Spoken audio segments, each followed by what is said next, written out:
Bonjour, bonjour, bienvenue sur Coco TV pour une nouvelle vidéo de présentation. Aujourd'hui, nous allons parler du boîtier Inwin 303. Alors tout d'abord, je vous prie d'accepter mes excuses pour ma diction qui peut avoir quelques petits soucis. Je suis un petit peu malade, on va dire ça comme ça. Le boîtier, le voici, nous l'avons reçu en noir, à savoir qu'il existe aussi en blanc. Dans tous les cas, nous aurons, ici alors on tournera le boîtier pour corriger un peu ce problème d'éclairage ensuite, la partie bleue avec le logo Inwin et la connectique. Un modèle plutôt abordable, on va dire ça comme ça, par rapport aux autres boîtiers avec du verre trempé de la marque, puisque celui-ci a un panneau latéral ici en verre trempé, nous le trouverons à, on arrondit, 100 €. Moins cher que le 805, un peu plus que d'autres boîtiers en série 500, 700 si on ne se trompe pas. Du coup, le positionnement dans la nomenclature avec 300 nous laisse un peu perplexe. Cela dit, tout ce qui compte, c'est que le boîtier est à 100 € et qu'il propose un châssis très original, intéressant là-dessus, on verra lors du test et surtout chacun aura son avis sur la question puisqu'il y a des choses pratiques, d'autres un peu moins, tout dépend de la configuration que l'on souhaite installer dedans. Le boîtier, tout d'abord, on l'a dit, du verre trempé sur le côté, mais surtout de l'acier tout autour. Ça ne nous dérange pas, bien entendu nous avons l'habitude de l'aluminium chez Inwin. Ce qu'il y a, c'est que quand le boîtier est noir, on pense par exemple au 904 Plus en noir, la peinture appliquée cache l'aluminium et du coup, qu'il soit en aluminium ou en acier, ça ne se voit pas, façon de parler, et ça ne pose plus trop de problème d'avoir un matériau moins noble. Le boîtier, nous allons le tourner un tout petit peu.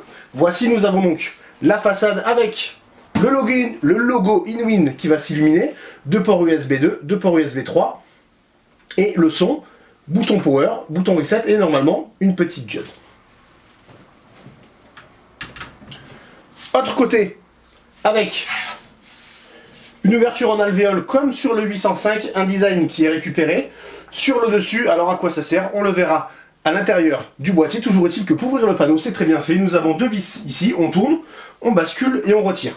Surtout que les vis restent fixées à la porte et ça c'est très pratique. En dessous, nous avons des pieds en plastique avec du caoutchouc et un filtre. Alors le filtre, on reviendra dessus. Une fois qu'on aura ouvert le boîtier, ce sera peut-être un peu plus simple. À l'arrière, nous avons emplacement pour l'alimentation dans l'eau. Donc une première particularité, emplacement dans l'eau, pourquoi pas, mais surtout celle-ci est à 90 degrés et non à plat. Emplacement pour la carte mère, la connectique de la carte mère, un ventilateur de 120 mm déjà installé, et enfin, cet équerre PCI ajouré. Le filtre, on va y aller dessus directement. En fait, il est dessous, on tire, et nous avons un filtre très grand, puisque dans le bas, on peut mettre 3 ventilateurs de 120 mm.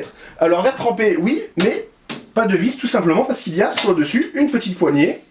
On appuie, on enlève. C'est particulièrement simple, juste on précisera. Ça peut être notre sample. Au début c'était un petit peu dur, le ressort n'était pas très bien placé. On ouvre une fois, deux fois, trois fois, et ça va beaucoup mieux. À l'intérieur, nous avons une grande grille en alvéole qui rappelle celle de l'arrière du boîtier, enfin du côté droit du boîtier, avec des trous oblongs ici, qui va en fait permettre de placer un radiateur 120, 240, 360 mm. Tout va dépendre bien entendu de l'alimentation, puisque celle-ci est ici, en water cooling, ou des ventilateurs. Du coup, le flux d'air va se faire comme ceci, avec les trois emplacements de 120 mm dans le bas, et le petit 120 ici, qui va extraire de la chaleur. Alors, à voir au niveau des tests, bien entendu, nous n'allons pas le faire, parce que nous n'avons pas l'équipement pour. Si on installe 3 ventilateurs en bas et 3 ici, avec radiateur ou sans radiateur, peu importe. Alors nous n'avons pas l'équipement ci, mais nous n'avons pas des ventilateurs identiques, 6 identiques pour faire le test. A voir si ce ventilateur a un intérêt ou non, ou s'il ne perturbe pas le flux d'air qui irait dans ce sens.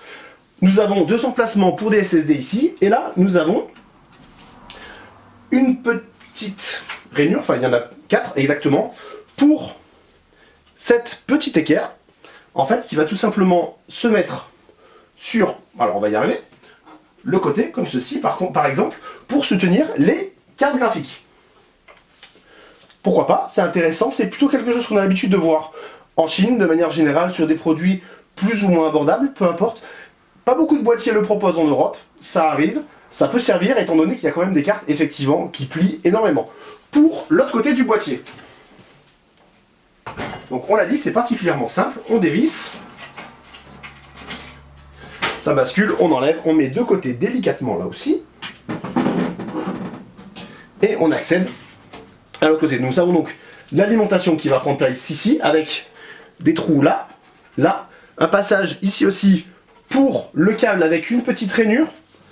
Alors là, ça va dépendre du câble bien entendu pour le 4+4 ou le 4 pour le processeur sur la carte mère. Et nous avons deux platines pour des disques en 3,5 pouces avec tout de même des connecteurs en 2,5 pouces. On notera qu'au niveau des disques des SSD, il y a ici un petit passage. Là, il n'y en a pas puisque les câbles vont passer directement. Alors, au niveau de l'installation, le stockage, ça reste assez limité pour un boîtier à 100 €, on pourrait dire, sauf que si on regarde bien, sur les derniers boîtiers de ce type, c'est-à-dire sans cage vraiment à l'avant du boîtier, il y a souvent 4, 5 maximum emplacements, que ce soit en 3,5 pouces ou en 2,5 pouces. Là, Inwin fait le choix de séparer, ça plaira ou ça ne plaira pas. L'idée reste néanmoins intéressante. Ensuite, nous avons toujours la grille en haut, donc en fonction de l'alimentation, on aura plus ou moins de place pour un radiateur. Notez qu'il y a quand même un petit espace puisqu'il y a la petite rigole ici, qui est surtout en fait une découpe dans l'acier pour bloquer l'alimentation. Donc on devrait quand même pouvoir installer une alimentation et un radiateur de 360 mm de l'autre côté, à voir si ça fait consommer un peu plus ou non, si ça perturbe plus d'air. Tout ça, ce sont des tests qu'il faut faire dans le temps qu'on installe sa configuration. On retourne le boîtier de l'autre côté pour faire une petite remarque. Alors au niveau de la qualité, il n'y a pas grand chose à dire, on a fait juste une petite rayure sur la peinture qui est très bien appliquée, c'est nous qui avons fait une bêtise, oui c'est ça, on a fait une petite boulette en posant une pointe dessus sans faire exprès. Au niveau de la finition, donc la peinture, pas grand chose à dire, ça marque plutôt les traces de doigts quand même, et nous n'avons pas vu de chiffon dans le bundle, étonnant puisque nous avons quand même la porte latérale en verre trempé, le filtre est facilement accessible ici. Bonne chose, il passe sous l'eau pour le nettoyer, rien à redire par rapport à ça. En revanche, on va critiquer un petit point, alors on va mettre une carte mère rapidement qui va prendre place comme ceci. Là nous avons toujours les supports pour une carte graphique. Alors une carte graphique, nous en avons une, hop, ici, notre très grosse, alors il y a un peu plus gros maintenant bien entendu, 680 classifié de chez EVGA, et on voit, il y a quand même pas mal de place devant. Alors bien entendu nous avons nos deux SSD, mais les SSD vont juste prendre, on va dire, 1 cm, 12 mm et demi à peu près maximum hauteur, et il reste quand même pas mal de place, et c'est là qu'il manque peut-être quelque chose, tout simplement, un support pour une pompe ou un radiateur pour du water cooling, qui est un peu le but de ce boîtier avec les deux emplacements en 240-360 mm. Alors bien entendu, on peut utiliser un support en 120 mm pour mettre dans le bas, mais on aurait aimé un petit quelque chose. Alors le boîtier coûte 100 €, peut-être qu'à 120, 130 € ça aurait été obligatoire. Là on critique, c'est juste pour dire il manque des petites choses, c'est dommage, des options peut-être, mais des options qu'on ne peut malheureusement pas installer puisque la façade à l'avant, elle est pleine. Cela dit, pour le prix, on est plutôt satisfait, on est même satisfait de la qualité du châssis très original. À voir en revanche au niveau d'un kit water cooling all-in-one, si ça va rentrer en bas et pas seulement en haut. Les tuyaux étant fixes, avec une carte graphique sur le côté, ça peut légèrement bloquer. Alors là, on fera un petit test avec du 240 mm, les tuyaux étant généralement de 300-310 mm, 350-360 grand maximum sur quelques rares kits. Sur le dessus, il n'y aura aucun problème, bien entendu. Donc, on l'a dit, 100 €, la disponibilité très très rapidement, le test dans la journée. Et en attendant, on vous souhaite une bonne fin de journée et à très bientôt!